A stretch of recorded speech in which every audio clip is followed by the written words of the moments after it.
2017 planting season has looked remarkably similar to the 2016 season for Northeast Indiana, Northwest Ohio, and Southern Michigan. Similar to last year, the 2 to 3 week period immediately following planting activities was unusually wet.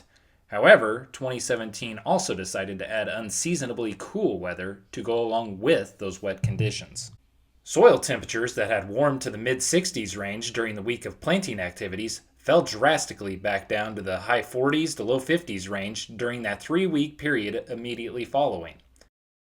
This resulted in days of near zero growing degree unit accumulation for our germinating seeds. Eventually, the weather turned in May, and a lot of fields that were planted experienced issues with uneven emergence.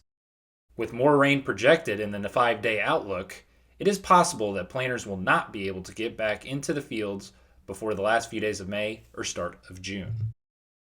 The question then arises, what do we do with these uneven emergent fields?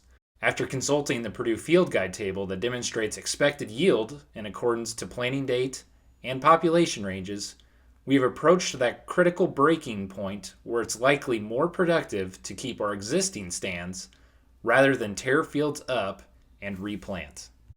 For example, I've seen fields that were planted in that last week of April that have achieved stands in the 20 to 25,000 plants per acre range.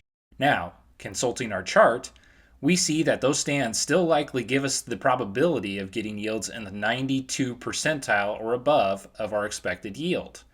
Compare that to if we tore it up and replant now, and you can see that our achievable yield goals are likely lower in that 80% range. The question that comes back to mind then is how much will this uneven emergence set the crop back in regards to yield potential? As plants begin to progress through their development, a lag of 2 collar leaf stages will result in a significant yield reduction of at least 5 to 8%.